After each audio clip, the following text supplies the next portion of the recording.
ಹಿಂದೂ ವಿರೋಧಿ ಎಸ್ಪಿ ಅವರಿಗೆ, ಹಿಂದೂ ವಿರೋಧಿ ಎಸ್ಪಿ ಅವರಿಗೆ, ಸುಮಾಟೋ ಹೀರೋ ಎಸ್ಪಿ ಅವರಿಗೆ, ಸುಮಾಟೋ ಹೀರೋ ಎಸ್ಪಿ ಅವರಿಗೆ.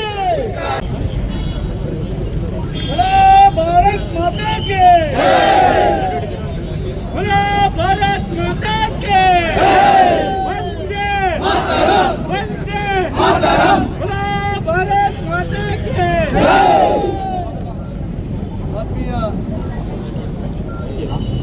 ಆತ್ಮೀಯ ಕಾರ್ಯಕರ್ತ ಬಂಧುಗಳ ಪ್ರತಿಭಟನೆಯನ್ನ ಪ್ರಜಾಪ್ರಭುತ್ವದ ಹಕ್ಕಿನಡಿಯಲ್ಲಿ ನಾವು ಪ್ರತಿಭಟನೆಯನ್ನ ಮಾಡ್ತಾ ಇದ್ದೇವೆ.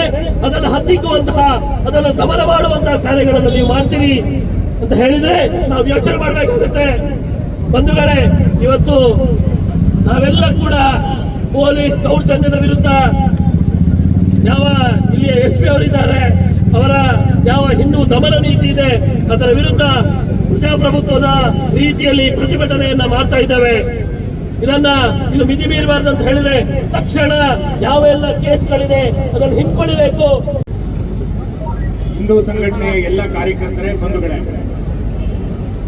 ಕಳೆದ ಕೆಲವು ತಿಂಗಳುಗಳಿಂದ ಉಡುಪಿ ಜಿಲ್ಲೆ ಮತ್ತು ಇಡೀ ರಾಜ್ಯಾದ್ಯಂತ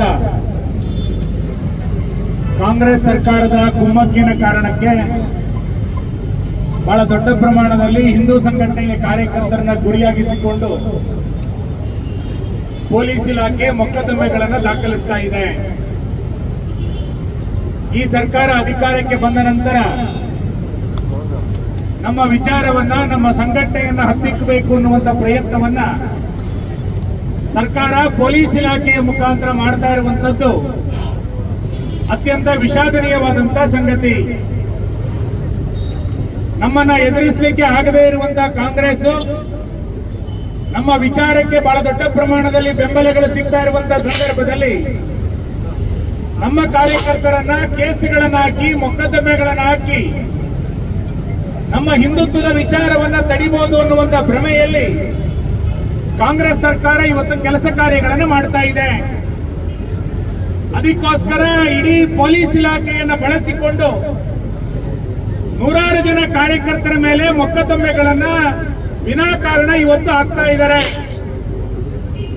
ನಾನು ಪೊಲೀಸ್ ಇಲಾಖೆಗೆ ಮತ್ತು ಸರ್ಕಾರಕ್ಕೆ ಕೇಳ್ತೇನೆ, ಕಳೆದ 1 ವರ್ಷದ ಅವಧಿಯಲ್ಲಿ ನಮ್ಮ ಸಂಘಟನೆಯ ಕಾರ್ಯಕರ್ತರಿಂದ ಎಲ್ಲಿ ಅಶಾಂತಿ ನಿರ್ಮಾಣ ಆಗಿದೆ? ಯಾವ ಗ್ರಾಮದಲ್ಲಿ ಶಾಂತಿ ಕದಡುವಂತ ಪ್ರಯತ್ನವನ್ನ ಹಿಂದೂ ಸಂಘಟನೆಯ ಕಾರ್ಯಕರ್ತರು ಇವತ್ತು ಮಾಡಿದ್ದಾರೆ? ಯಾವುದೇ ಘಟನೆಗಳಿಲ್ಲದೆ ಇಲ್ಲ, ಯಾರೂ ಕೂಡ ಸಾರ್ವಜನಿಕರು ದೂರುಗಳನ್ನ ಕೊಟ್ಟಿಲ್ಲ. ಏಕಾಏಕಿಯಾಗಿ ಕಾಂಗ್ರೆಸ್ಸಿನ ಕೈಗೊಂಬೆಯಂತೆ ಪೊಲೀಸ್ ಇಲಾಖೆ ಕೆಲಸವನ್ನ ಮಾಡ್ತಾ ಇರುವಂತದ್ದು ಪೊಲೀಸ್ ಇಲಾಖೆಗೆ ನಾಚಿಕೆ ಆಗುವಂತ ಸಂಗತಿ.